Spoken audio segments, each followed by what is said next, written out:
Hello guys. आज हम CP हमारी चल रही जुडिशियल सर्विसेज के लिए सीपीसी की सीरीज़ को आगे बढ़ाते हुए ऑर्डर टू यानी फ्रेम ऑफ सूट्स को कवर करेंगे।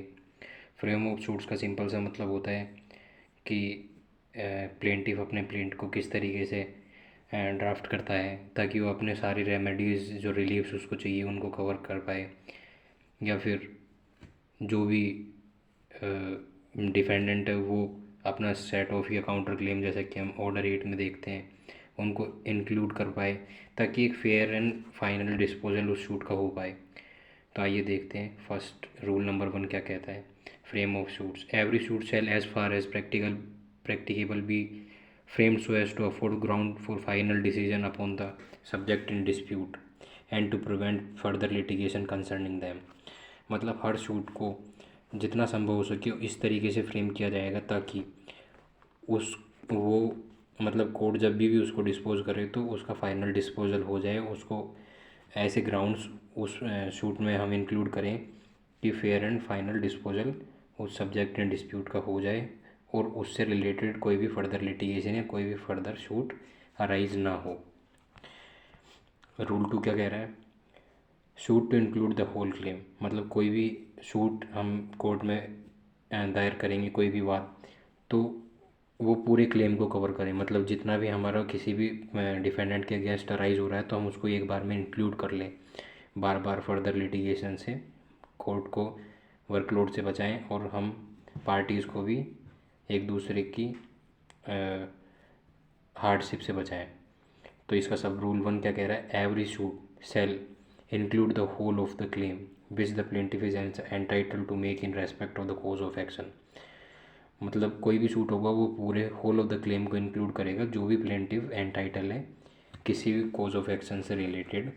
कोर्ट में शूट जिससे रिलेटेड कोज ऑफ एक्शन से रिलेटेड शूट है उसमें जो भी क्लेम वो करना चाहता है वो उसको कम्प्लीटली इंक्लूड करे। But a plaintiff may relinquish any portion of his claim, लेकिन प्लेंटिफ चाहे तो रेलिंग्विश कर सकता है किसी पोर्शन ऑफ क्लेम को in order to bring the suit within the jurisdiction of the court. तो यहाँ पे इन्होंने एक एक्सेप्शन दिया है कि अगर कोर्ट की जुरिस्डिक्शन से एक्सीड कर रहा है, अगर जो सब्जेक्ट मैटर की वैल्यू है वो, तो उसको उसके दायरे में लाने के लिए उसको शूट को उनकी जुरिस्डिक्शन में इंक्लूड करने के लिए वो अपना किसी पार्ट को रेलिंग्विश कर सकता है, छोड़ सकता है। सब सेक्शन 2 क्या कह रहा है, सब रूल 2 क्या कह रहा है इसका। Relinquish of a part of a claim where a plaintiff omits to sue in respect of or intentionally relinquish any portion of his claim, he shall not afterwards sue in respect of the portion so omitted or relinquished। अगर कोई भी plaintiff अपनी इच्छा से किसी भी claim को छोड़ देता है, ड्रॉप आउट कर देता है, रेलिंग्विश कर देता है, तो वो आफ्टरवर्ड्स मतलब तत्पश्चात इस सूट के फाइनल डिस्पोजल के बाद इससे रिलेटेड किसी भी फर्दर सूट को कोर्ट में इंस्टीट्यूट नहीं कर पाएगा जो भी उसने पार्ट इंस्टीट्यूट रेलिंग्विश किया है या फिर ओमिट किया है। सब रूल 3 क्या कह रहा है। Omission to sue for one of several reliefs, मतलब काफ़ी सारे रिलीफ्स किसी एक शूट में लाए जा सकते थे प्लेंटिफ की तरफ से, लेकिन उसने किसी को ओमिट कर दिया, किसी ने किसी रिलीफ को छोड़ दिया। A person entitled to more than one relief in respect of the same cause of action may sue for all or any of such relief. मतलब सेम कोज ऑफ एक्शन, मतलब सेम कोज ऑफ एक्शन के related अगर एक से ज़्यादा relief आदमी claim कर सकता है, मतलब कोई पैसे का सूट है तो पैसे की रिकवरी के साथ ही साथ इंटरेस्ट का सूट भी वो ला सकता है। लेकिन अगर वो सिर्फ पैसे की रिकवरी का सूट लाता है तो बाद में वो इंटरेस्ट के लिए अलग से क्लेम नहीं कर सकता क्योंकि कोज ऑफ एक्शन सेम था, लेकिन उन्होंने ओमिट कर दिया अपने उस रिलीफ को लेने से। But if he omits except with the leave of the court, मतलब ओमिट किया जा सकता है कोर्ट की परमिशन से, लेकिन अगर कोर्ट की परमिशन के बिना कोई भी अपने किसी रिलीफ को लेने से ओमिट कर देता है to sue for all such relief जो कि सारे के सारे उस कोज ऑफ एक्शन में राइज हो रहे हैं, he shall not afterward sue for any relief so omitted. तो उसके बाद वो उस रिलीफ के लिए क्लेम नहीं कर सकता जो उसने ओमिट किया है।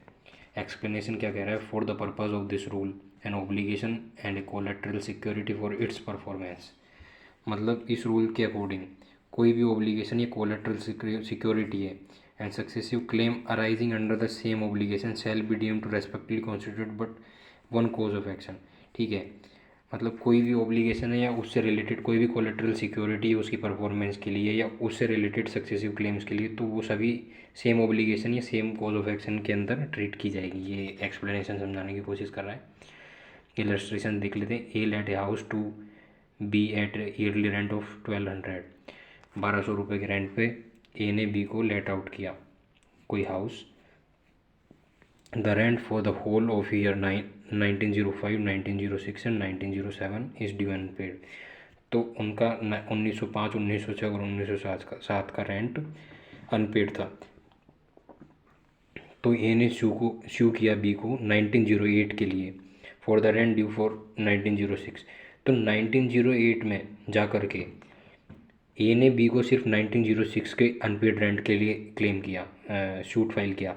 तो A shall not afterward sue B for the rent due for 1905 और 1907। तो 1905 और 1907 के लिए वो बाद में अलग से कोई भी सूट इंस्टीट्यूट नहीं कर सकता है।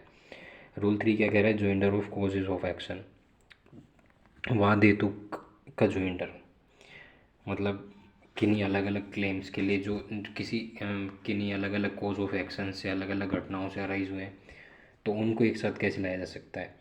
सब रूल 1 कह रहा है सेव एज अदरवाइज प्रोवाइडेड, मतलब जब तक अन्यथा अपेक्षित ना हो, मतलब कहीं और कुछ ना दिया हो, उसको ध्यान में रखते हुए। ए प्लेंटिफ में unite in the same suit, मतलब प्लेंटिफ यूनाइट कर सकता है किसी सेम सूट में several causes of action against the same defendant, मतलब सेम प्लेंटिफ और सेम डिफेंडेंट है और उनके सेम डिफेंडेंट की तरफ से several causes of action arise हुए हैं, तो सबको एक जगह ज्वाइंट किया जा सकता है। और द सेम डिफेंडेंट्स जॉइंटली, और बहुत सारे डिफेंडेंट्स जिन्होंने एक साथ उस काम को किया है उनको जॉइंटली उस कॉज ऑफ एक्शन के लिए सूट इंस्टीट्यूट किया जा सकता है उनके against. And any plaintiffs having cause of action in which they are jointly interested, और बहुत सारे प्लेंटिव्स भी कॉज ऑफ एक्शन में एक साथ ज्वाइन किए जा सकते हैं अगर वो जॉइंटली इंटरेस्टेड है उस सेम कॉज ऑफ एक्शन में against the same defendant, same defendants के अगेंस्ट। और द सेम डिफेंडेंट्स जॉइंटली में unite such cause of action in the same suit. ठीक है, मतलब सेम प्लेंटिव्स है और सेम डिफेंडेंट्स है और उन से regarding same cause of action one या सेवरल अराइज हुआ है, तो उनको एक सूट में ज्वाइन किया जा सकता है, उनको जॉइंटली ट्राई किया जा सकता है। सब रूल 2 क्या कह रहा है? Where causes of action are united, मतलब जहाँ पे भी इन कॉजेज ऑफ एक्शन को यूनाइट किया गया, ज्वाइन किया गया, the jurisdiction of the court as regard the suit shall depend on the amount or value of the aggregate subject matter at the date of instituting of the suit. मतलब जो court की aggregate subject matter की value है उससे court की jurisdiction को तय किया जाएगा। मतलब सबका कॉज ऑफ एक्शन की वैल्यू मिला करके जो टोटल अमाउंट या टोटल पेक्यूनरी लिमिट हो रही है, अगर वो जुरिस्डिक्शन को क्रॉस करती है तो फिर जुरिस्डिक्शन उसके अकॉर्डिंग डिसाइड होगा। रूल 4 क्या कह रहा है? Only certain claims to be joint for the recovery of immovable property.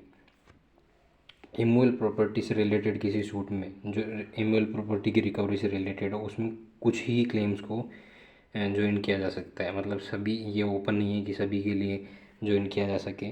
देखिए क्या कह रहा है? No cause of action shall unless with the leave of court be joined with a suit for recovery of immovable property. मतलब कोई भी cause of action court की permission के बिना ज्वाइन नहीं किया जाएगा अगर कोई सूट रिलेटेड है रिकवरी ऑफ इमूवेबल प्रॉपर्टी से, एक्सेप्ट मतलब ये एक्सेप्शंस है जो अभी हम देखेंगे।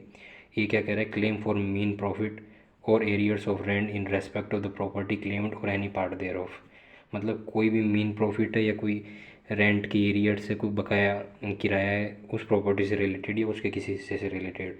बी क्या कह रहा है? Claim for damages for breach of any contract under which the property or any part thereof was is held, मतलब कोई भी कॉन्ट्रैक्ट किया गया था जिसके कारण उस आदमी जो रॉन्गफुल पोजीशन में है उस उनकी वजह से जो लॉस हुआ है उस कॉन्ट्रैक्ट की ब्रीच की वजह से, तो उनसे रिलेटेड डैमेजेस है उनकी क्लेम में ज्वाइन किया जा सकता है। और सी क्या कह रहा है? Claim in which the relief suit is based on the same cause of action, या फिर कोई क्लेम है जिसमें same cause of action arise हो रहा है, तो इनसे रिलेटेड कोई रिलीफ अराइज हो रही है तो उनमें पार्टीज़ को जॉइंटली ज्वाइन किया जा सकता है क्लेम्स को, कॉज ऑफ एक्शंस को।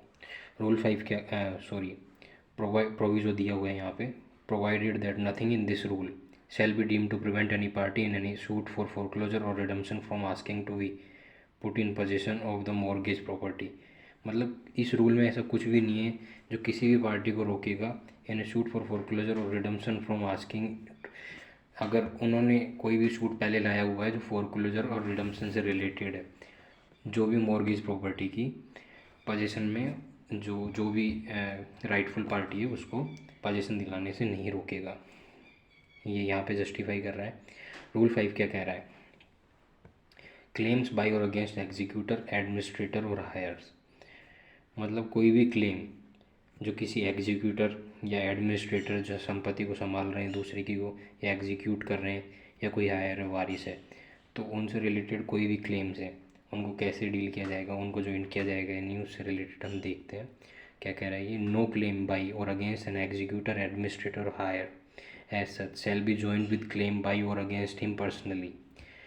मीन्स कोई भी इंसान, कोई भी व्यक्ति अगर किसी दूसरे व्यक्ति की संपत्ति का एग्जीक्यूटर है, या किसी संपत्ति का या किसी चीज़ का एडमिनिस्ट्रेटर है, ध्यान रखता है, संभालने वाला है, या उसका वारिस है, हायर है,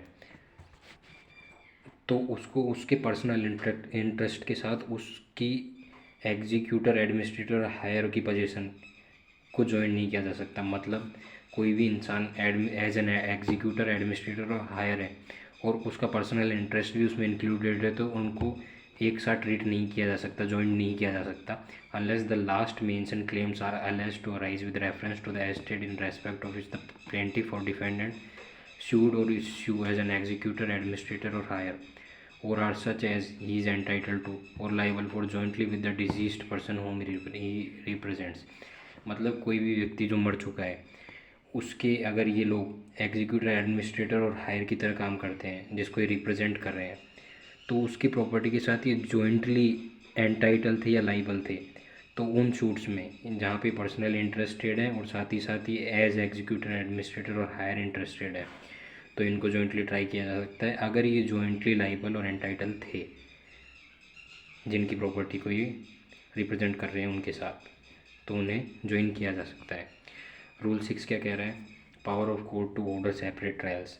अब यहाँ पे कोर्ट की डिस्क्रिशनरी पावर आ जाती है कि अगर कोर्ट चाहे, कोर्ट को ठीक लगे तो सेपरेट ट्रायल को भी ऑर्डर कर सकता है। Where it appears to the court that the joinder of causes of action in one suit में एम्बेरस और डिले द ट्रायल। अगर कोर्ट को ऐसा लगता है कि यहाँ पे किसी भी कॉज ऑफ एक्शन को ज्वाइन करने से एक सूट में ट्रायल का एम्बेरस और डिले हो रहा है, मतलब उनको देरी हो रही है या उसको लंबा खींचने की कोशिश की जा रही है, डिले क्रिएट किया जा रहा है, और इज़ अदरवाइज इनकन्वीनियंट, या किसी अन्य तरीके से वो उचित मालूम नहीं पड़ रहा है कोर्ट को, तो कोर्ट में ऑर्डर सेपरेट ट्रायल्स, तो कोर्ट सेपरेट ट्रायल्स का ऑर्डर कर देगा। और such other order as may be expedient in the interest of justice, या जो भी कोर्ट को इंटरेस्ट ऑफ जस्टिस में उचित लगे, जो अनिवार्य लगे, वो कोर्ट डिसीजन